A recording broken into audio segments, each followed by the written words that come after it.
the desert. He turned the bitter waters of Meribah sweet. He caused water to come out of a rock and then made the rock follow them across the wilderness. He showed them his right hand, his holy arm. He got them the victory. He did whatever they needed him to do. Great God that he was. And now they're out of Egypt. But Egypt isn't out of them. And they've gotten out here and they said, we remember. See, that's the problem. And man, if we just didn't remember, I'd be a lot stronger, better man if I could just get rid of the memories. I know y'all don't have any memories that pop up at strange places in odd time without any spiritual permission. You getting ready to do something real spiritual and bing, there it is, just pops up out of nowhere in your head. Have you ever had out of control? Oh, thank you for being real. I saw my brother bear witness. Memories that just pop up in your head. You eating an ice cream cone and boom, there it is, pops up in your.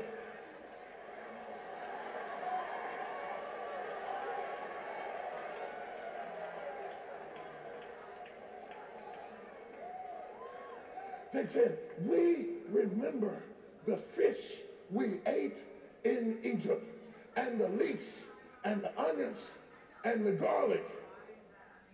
Well, I wonder if you can remember that. Why don't you remember them whippings, and beatings, and murders, and rape? Why don't you remember having to make brick without straw? Why don't you remember how they were killing your sons trying to find the baby mother? Isn't it funny how the enemy gives you selective amnesia? Come on, somebody. I'm going to preach to somebody today.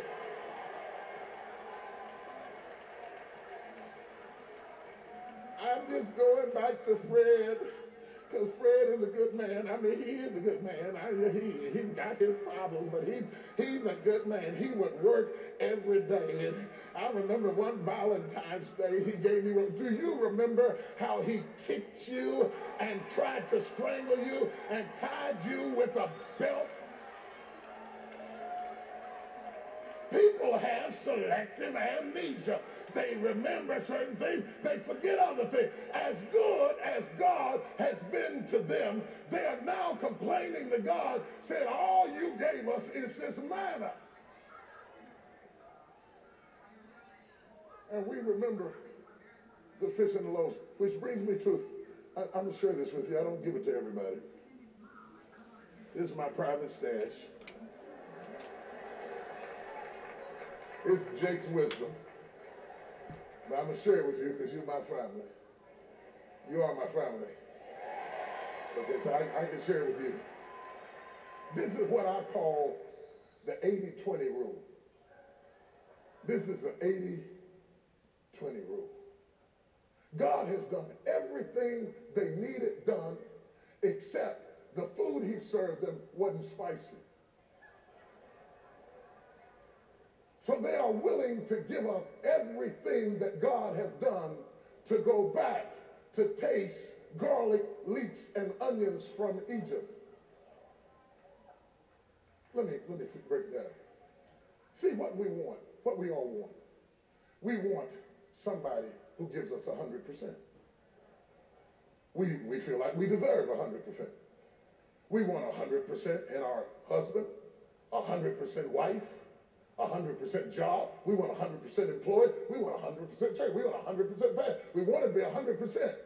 Never mind the fact that we ourselves are not 100%. We want everybody else to be 100%. Well, in reality, the best you can ever hope for is 80%. In a job, in a career, in an employee, in a pastor, in a relationship, in a child, the best you can hope for is 80%. The only 100% person we ever saw was Jesus. Everybody else, we're falling short of the glory of God. The best you're going to get out of a brother up in here is about 80%. And you have to decide, do you take me for better or for worse, in sickness and health, rich or poor? Can you live with 80? However, the problem is, when you are getting 80%, but you want 100, the 20% seems so important. I love you except this would be a great job if you would just, and you get frustrated because 80 is not 100, and we want 100. I thought I married a woman. I thought you were supposed to be a man. What kind of man are you?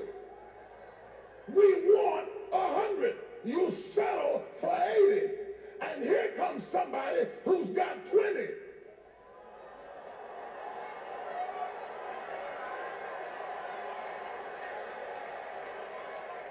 And because you had to do without 20 so long, you'd be surprised 20 looks better than 80 when it's the 20 you haven't been getting.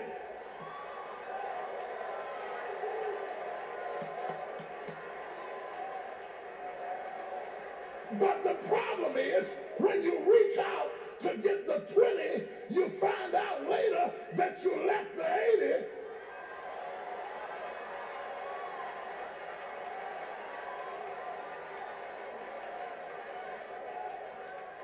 Oh, I don't know who I'm preaching to today.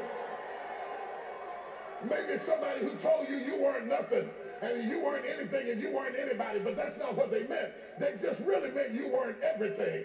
Truth of the matter was, you were the wonderful 80%, and that joker they left you for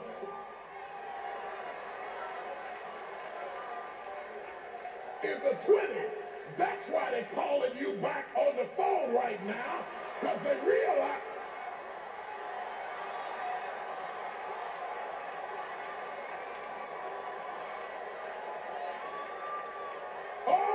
It's going to be hot up in here this morning.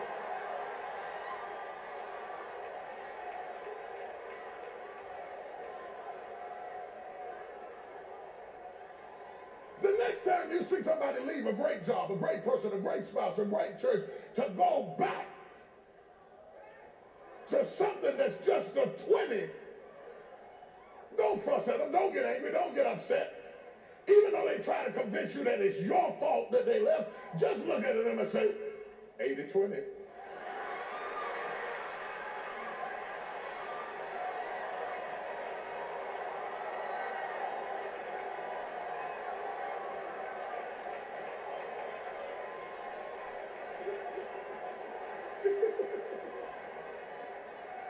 Walk past them in the mall.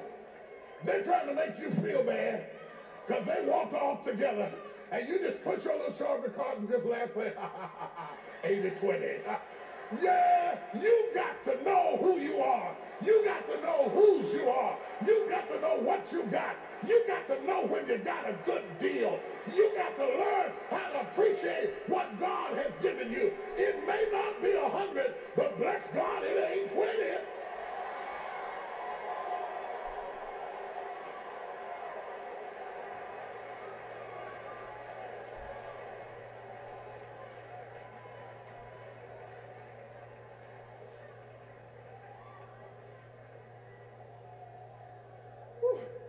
Am I preaching this morning? High five somebody, say 80-20. 80-20.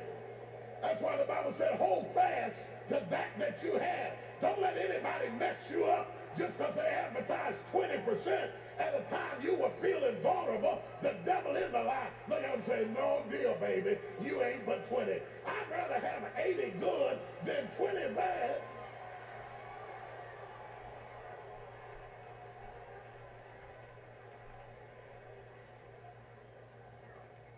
Anyway,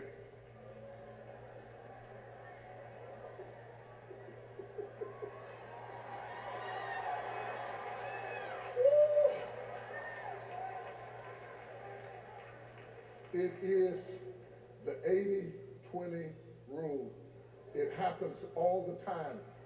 It's not that the person is stupid. 20 looks huge when you're not getting it.